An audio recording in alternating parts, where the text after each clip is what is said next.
पप्पू यादव को पता है कि ये उड़े हुए जहाज पर मैं और तेजस्वी यादव दोनों बैठा हुआ हूँ। जिसको उड़ना हुआ तय है उसी का पैसेंजर है। लेकिन वो इसी विश्वास के साथ बोल रहे हैं कि बिहार में मुख्यमंत्री का कोई वैकेंसी नहीं है। बिहार माननीय मुख्यमंत्री नीतीश कुमार जी के नेतृत्व में आगे बढ़ रहा है और विकसित राज्यों के श्रेणी में खड़ा होने के लिए तैयार है। इसलिए पप्पू यादव जानते हैं कि तेजस्वी यादव में कोई दम नहीं है। ये जो है पैतृक संपत्ति के रूप में इनके माता पिता इनको नेता बनाए हुए हैं। बिहार की जनता इनको नकार चुका है।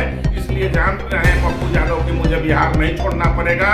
इनमें कोई इनका भविष्य नहीं है। ये अपराधियों के संरक्षक हैं।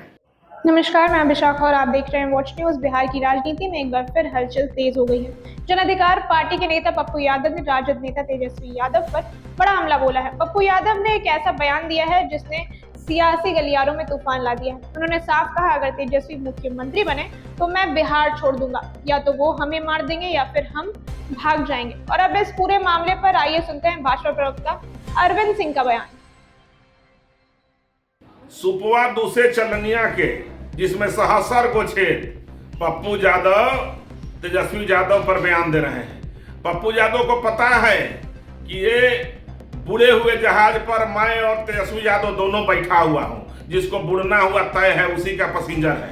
लेकिन वो इसी विश्वास के साथ बोल रहे हैं कि बिहार में मुख्यमंत्री का कोई वैकेंसी नहीं है। बिहार माननीय मुख्यमंत्री नीतीश कुमार जी के नेतृत्व में आगे बढ़ रहा है और विकसित राज्यों के श्रेणी में खड़ा होने के लिए तैयार है। इसलिए पप्पू यादव जानते हैं कि तेजस्वी यादव में कोई दम नहीं है। ये जो है पैतृक संपत्ति के रूप में इनके माता पिता इनको नेता बनाए हुए हैं। बिहार की जनता इनको नकार चुका है। इसलिए जान रहे हैं पप्पू यादव कि मुझे बिहार नहीं छोड़ना पड़ेगा। इनमें कोई इनका भविष्य नहीं है। ये अपराधियों के संरक्षक हैं।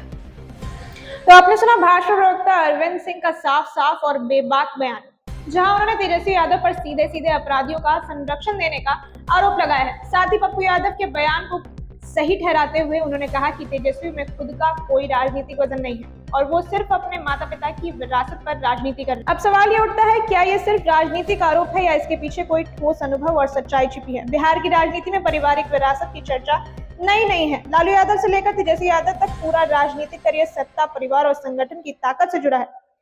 लेकिन अब जब विपक्षी विपक्ष पर हमला कर रहा है, तब ये तय करना आसान नहीं है कि असली लड़ाई कौन किससे लड़ रहा है, सत्ता से या खुद अपनी पहचान से। पप्पू यादव का बयान इसलिए भी अहम है क्योंकि वो खुद कई बार जेल गए हैं, राजनीतिक उठापटक देखी है और अब जनता के मुद्दों पर खुलकर बोलते हैं। जब वही कह रहे हैं कि अगर तेजस्वी मुख्यमंत्री बने तो बिहार छोड़ देंगे, तो इसका मतलब सिर्फ सियासी विरोध नहीं बल्कि कहीं ना कहीं डर या अविश्वास भी झलकता है।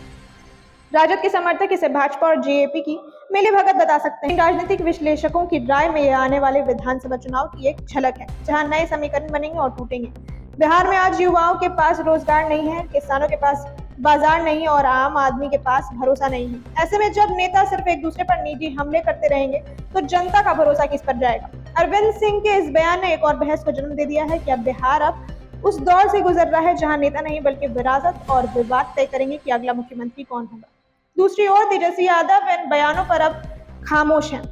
क्या ये रणनीति है या आत्मविश्वास, ये आने वाला वक्त बताएगा। लेकिन इतना तय है कि आने वाले चुनाव केवल मुद्दों पर नहीं बल्कि छवि और धारणा की जंग भी होंगे। पप्पू यादव और अरविंद सिंह जैसे नेताओं की बातें जनता के मन में शक तो जरूर पैदा करती हैं और यही राजनीतिक खेल की सबसे बड़ी चाल है। तो अब नजरें टिकी है तेजस्वी यादव की प्रतिक्रिया पर। क्या वो इन आरोपों को नजरअंदाज करेंगे या खुलकर जवाब देंगे? और अगर जवाब देते हैं तो क्या वो बिहार की जनता को संतुष्ट कर पाएंगे? इसी तरह के तमाम खबरों के लिए बने रहिए वॉच न्यूज के साथ।